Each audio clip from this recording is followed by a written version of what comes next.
श्री स्वामी समर्थ. होळी हा आनंद, शुद्धता आणि विजयाचा सण आहे. ते वाईट विचारावर चांगल्या विचाराचा विजय मिळवण्याचा सण म्हणजेच होळी आहे. मग मनातील नकारात्मकता आणि अहंकाराचा नाश करण्याचे हे प्रतीक आहे. सामाजिक एकता. रंगपंचमीमुळे आनंद, प्रेम आणि बंधुभाव वाढतो. कृषी महत्त्व. नव्या हंगामाचे स्वागत आणि समृद्धीसाठी प्रार्थना केली जाते. होळीचे वैशिष्ट्य, वैज्ञानिक वैशिष्ट्ये आणि महत्त्व.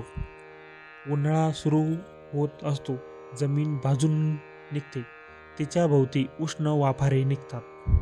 घराभोवती पानाने कुजलेले घाण तशीच असते, तर ती आरोग्याला हानिकारक असते, म्हणून तिच्या होळी करणे आवश्यक आहे.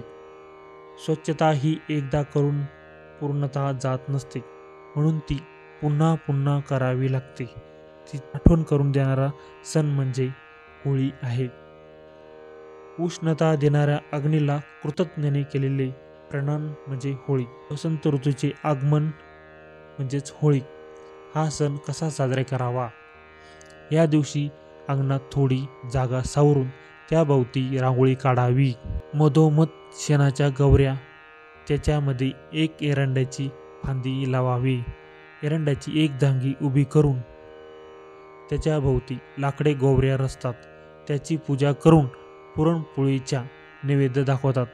ग्रामीण भागामध्ये सगळीकडे एकत्र येऊन होळी रे होळी पुरणाची पोळी असं म्हणून गवऱ्या गोळ्या करत होते पूर्वी. आता करत नाही. आता प्रेमाने 5-5 गवऱ्या आणून देतात. ही चांगली गोष्ट आहे. लाकडे गोळा करून सार्वजनिक होळी करतात. पूजा करून त्याच्यानंतर त्याच्यामध्ये एक नारळ अर्पण करतात. खोबऱ्याचा वाटी भाजून प्रसाद वाटप करतात. प्रत्येक सेवेकरांनी किंवा प्रत्येक भाविकांनी, प्रत्येक घरातल्या सगळ्या होळीप्रेमींनी आपल्या घरासमोर मोकळ्या जागेवर छोटीशी होळी पेटवावी.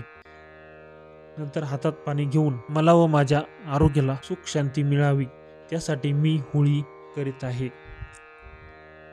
नंतर हातात पाणी घेऊन मला व माझ्या कुटुंबाला सुखी शांती मिळावी यासाठी मी होळीची पूजा करीत आहे असा संकल्प करावा.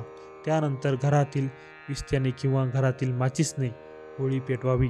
घरातील विस्त्याने म्हणजे पहिले लोक चूल पेटवत होते, त्याच्यामध्ये विस्तू येत होता, पण आता सगळे गॅस पेटवतात, त्याच्यामुळं घरामध्ये विस्तू राहत नाही, तर घरातल्या माचीसनं पेटवले तरी चालते. त्याची पंचोपचार पूजा करून नैवेद्य अर्पण करावा. आणि ह्या स्क्रीनवर जो मंत्र दिलेला आहे तो मंत्र 3 वेळेस म्हणून सन्यान प्रदक्षिणा आपण होळीला घालावी.